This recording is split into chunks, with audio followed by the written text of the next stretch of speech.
Welcome back to Joe Stunner Boxing. I made a video yesterday about Anthony Joshua, and I said that he doesn't get enough respect for his achievements. I'm talking about his ring achievements. Outside the ring, I'm not that interested in any boxer outside the ring. I don't know these people. A few people said that Joshua had made some very sort of controversial comments involving race and had insulted a couple of people. That may be true. Joshua, without question, has made a fool of himself post-fight against Usyk. He may have said some stupid things. Social media is a minefield. That's why I'm not really on it that much. But I'm not on Twitter anyway. And if you're a hothead like I'm not as bad as I was when I was young, but I'm still kind of hot-headed.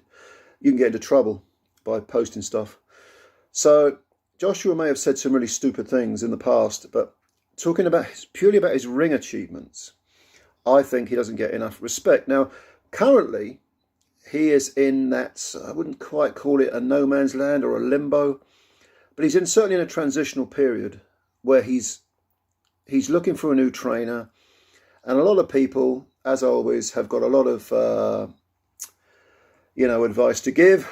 And one of the people that's come forward is Roy Jones Jr. has said, this is what Joshua needs to do. I can train him. This would be my plan, blah, blah.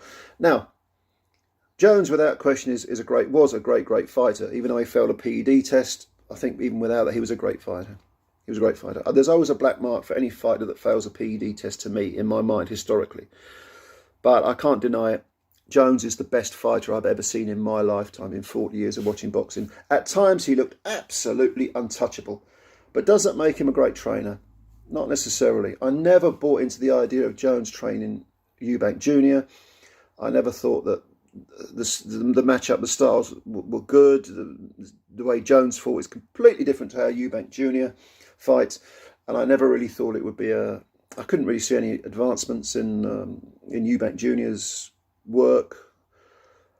I just never bought into it, and I don't buy into the idea of Jones training Anthony Joshua. But I wanted to say one thing about Joshua, and that is that an awful lot of people, regardless of trainers, journalists, YouTube commentators, a lot of them have said the same thing, and that is that Joshua needs to get out of his comfort zone. Okay, I agree. I agree that there was complacency when he was with Rob McCracken. It was all a bit, trained by numbers. You do need to freshen things up. But what I don't agree with are the people that say he's absolutely got to go to America. I just don't agree with that at all. Now, I don't know Anthony Joshua, but I do know a little bit about human nature, human psyche, the human psychology, probably because I've lived a fair few years now. And I don't think it necessarily follows that it's a positive to take someone completely out of their home turf and put them on foreign turf. I don't think we should mistake putting someone in a vulnerable position with taking them out of their comfort zone. Now, it seems to me that Joshua likes home cooking. He likes to be near his culture, near his roots, if you like. He often makes references to, where he's from, what he is, his identity, ethnicity comes into it. He's got that, he's part of Nigerian roots. And I don't think that taking all that away is necessarily a positive thing. I think you can have that, and that can be something you can feed on. But in the gym, you must not be in your comfort zone. A trainer should not be a yes man. A trainer should be someone who says, I'm not working for you, you're working for me. I made a video some time ago saying I thought Peter Fury would be a brilliant trainer for Joshua. It won't happen. I don't think it'll happen at all. But I would love to see that, because Peter Fury is a stripped down, no-nonsense guy. I've got a lot of time for Peter Fury, a lot of time. There was a really fascinating, I think it's a 40-minute interview with him. Was it Christmas Day or Boxing Day or something? Yeah, very, very recently. And I think it was on it might have been on Seconds Out or Boxing Social, one of those channels. Go and have a look at it. I mean, the guy is just no-nonsense. He doesn't, he is the governor. And that is what you need. That's taking someone out of their comfort zone. And you can do that if you're in your own house. You don't have to go to another continent. I think that's a mistake. I think Joshua is a man of his roots. He feels very, very driven, very motivated by being in a place that is familiar to him. But that's totally, ripping that up would be a negative. Leaving him where he is, where he's still got things that remind him of why he's a fighter. It's where he's still got things that remind him of the man he is, of his identity as a man. That stuff's important. And you don't get rid of that. You don't throw the baby out with the bathwater, as the saying goes. What he needs is somebody in the gym to say, this is the way it is. This is what I want you to do. Obviously, they need to listen. Every trainer, to some extent, is an amateur psychologist. That comes into it, the mental side of it. But Joshua needs to get rid of all the yes men and accept that if he wants to progress, he's got to get the right man, whether it's, I said Peter Fury. Maybe I'm wrong. Maybe Peter Fury wouldn't suit Joshua. But he's got to get the right trainer, someone that he respects, someone that he listens to, someone that is going to say to him, the secret to life is you do the thing that is right. You don't do the thing that's easy.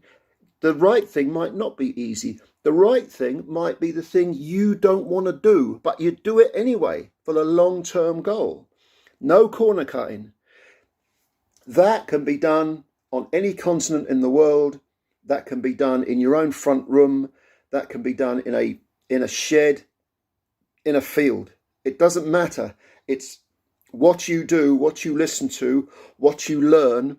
And of course, in boxing, a lot of it is learned behavior, repetition, drills and so on, exercise, all the stuff that you do in a boxing gym. If you've ever been to a boxing gym, you know what I'm talking about. You do all this stuff so that it becomes second nature. And the psychological stuff, well, that can be dealt with not by a number of different voices all giving you advice. That just muddies your mind. That just blurs everything. It can be done with one, at the very most two, although I'm sticking with one voice that you trust and that understands you. When you get with a new trainer, to see any kind of advancements takes, I would say 6 months to a year. Really, you need 2 years to be with a trainer, so you really get to understand the person. 18 months maybe, but it's not an overnight thing. And Joshua needs to rebuild. He's got time. He's still young for a heavyweight, but he needs to have a few fights, 2 or 3 fights, maybe, I don't know, B- fighters with a new trainer, work on things, see how it goes, and then you take it from there. Then you make the move back into world level. I've never been someone, as I've said before, who cares about defeats. It's what you learn from those defeats. We learn by making mistakes. We learn from defeats, mentally and physically. And provided we don't let our ego rule our psychology, we can learn mentally as well as physically what we need to do. Being humbled is a good thing. Sometimes it's how you learn. And Joshua, of course, keeps saying, stay humble, stay humble. Well, yeah, okay. But get rid of all the hangers on. Get rid of the multiple voices. Throw them all out. Strip it right down. Start again. Go back to what you originally were, what you are instinctively, inherently what you are. Go back to that and then build on that. Because I think Joshua, up until, the Parker fight? Maybe the Parker fight? I think he had that self-belief because he had that identity, that mental identity. And then things got very stale and things perhaps happened behind the scenes. And we know what happened with Ruiz, and there should have been changes probably, certainly after the first Ruiz fight.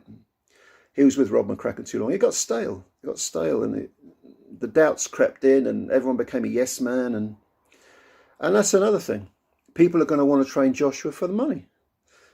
He's a big cash cow, even though he's had 3 defeats. He'll sell out stadiums still. Get with the right person, Joshua. That's my advice to you. Who is that right person? That's the $1 million question. So I understand why he's going through different trainers, why he's listening to them, training with them. He's trying to find the right guy. I think that's a sensible tactic. But I don't believe you have to go to America. You have to base yourself in America. I don't think there's anything wrong with basing yourself where your roots are, because your roots are part of your identity, and that can be a major plus. That can be something you feed on. As far as the training goes, you've got to find the right trainer. Difficult one. But it can be done. And he's got time. He's still a young man for a heavyweight. So leave your thoughts below. Tell me what you think. You may agree, you may disagree. But yeah, leave your thoughts below. Thanks for watching, of course, as always. And subscribe to the channel if you're new. Hit the subscribe button. Hit the like button. It helps us out as well. And we'll chat again soon. Meanwhile, bye for now.